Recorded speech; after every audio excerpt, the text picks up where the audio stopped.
এ কি করলেন তারেক রহমান? তারেক রহমান হ্যাঁ ভোটের পোস্টার ছিঁড়ে ফেলছে। এটা কি আসলেই ঠিক কাজ করছে? আপনারা দেখুন এবং কমেন্ট করে জানান। তারেক রহমান কেন হ্যাঁ ভোটের ফেস্টুন উঠাচ্ছে? এটা কি আসলে অন্যায় নয়? এটা আসলে কতটুকু অন্যায়? অবশ্যই কমেন্ট করে জানাবেন। তো চলুন দেখে আসি কেন সে হ্যাঁ ভোটের ফেস্টুন উঠাচ্ছে।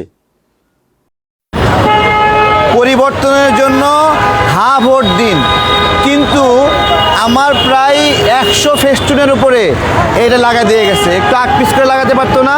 এই দেখেন, এই যে এটা পরিবর্তন, তাই না? এই যে এই পাশেও, এই পাশে, এদিকে আসো, এই যে এখানেও এইভাবে লাগাই দিছে। ঠিক আছে, আসো এই পাশে রাস্তাটা পার হয়ে আসো, দেখে এদিকে আসো, দেখায় দিই প্রত্যেকটা জায়গায়। হ্যাঁ, আসো এদিকে, এদিকে আসো। এই যে এটা এটা পরিবর্তন। আমার টাকা লাগেনি, এগুলো টাকা লাগেনি। দেখ এই যে সবগুলোতে, এই যে এখানে লাগাই দিচ্ছে সবগুলোতে, আমার ফেস্টুনের উপরে লাগাই দিচ্ছে সবগুলো। পরিবর্তনের জন্য তারেক রহমান, এ কি করলে তুমি ভাই? তুমি হ্যাঁ ভোটের ফেস্টুন তুলে ফেললে? হ্যাঁ, এটা কি নাশকতা করছো ভাইয়া? নাশকতা? এই ধরনের নাশকতা কি মানুষ করে আপনি বলেন? তো যারা আমরা ফেস্টুন ব্যবহার করব, অবশ্যই একজনের ফেস্টুনের উপর আরেকজন ফেস্টুন আমরা না ব্যবহার করি। এটাতে জনমনে একটি নেগেটিভ ধারণা সৃষ্টি হয়। যারাই করুক না কেন এটা এটা অবশ্যই খারাপ একটি কাজ। এমন কাজ জন্য কেউ না করে। অবশ্যই সেদিকে আমাদেরকে লক্ষ্য রাখতে হবে।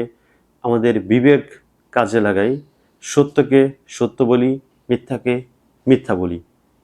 আমি যে এক দল করি বলে আমার দল সব থেকে সেরা দল, চুরি করলেও সেরা, বাটপারি করলেও সেরা, চাঁদাবাজি করলেও সেরা, সব কিছু করলে আমার দল সেরা হবে, খাম্বাবাজি করলেও সেরা, না, এটা কখনোই হতে পারে না। যে যতটুকু অন্যায় করবে, যতটুকু অপরাধ করবে, সে ততটুকুর জন্য শাস্তি পাওয়া অবশ্যই উচিত। এবং অন্যায়কে অন্যায় বলতে হবে সর্ব অবস্থায়। অন্যায়কে যদি আমরা অন্যায় বলতে না শিখি, না পারি, তাহলে আমাদের ব্যক্তিত্ব কোথায়? আমাদের নিজের চিন্তাধারাগুলো কোথায়? আমরা কেন অন্যের দ্বারা প্রভাবিত হব? অন্যায়কে অন্যায় বলতেই হবে, তখন চুপ থাকা যাবে না। যদি আমি নিজেও করি, আপনাদেরকে বলবেন যে এটা অন্যায় হচ্ছে। যদি পাশে কেউ করে, আমাদেরকে বলতে হবে ভাই এটা অন্যায় হচ্ছে। যখন অন্যায়ের প্রতিবাদ হবে, বাংলাদেশে অবশ্যই সুস্থ সুন্দরভাবে চলবে। এটাই বাস্তব। সো আমাদের ভিডিওটি এতক্ষণ দেখার জন্য আপনাদেরকে অসংখ্য ধন্যবাদ। আমাদের চ্যানেলটি সাবস্ক্রাইব করে রাখুন এবং ভিডিওটি শেয়ার করে দিন। আসসালামু আলাইকুম।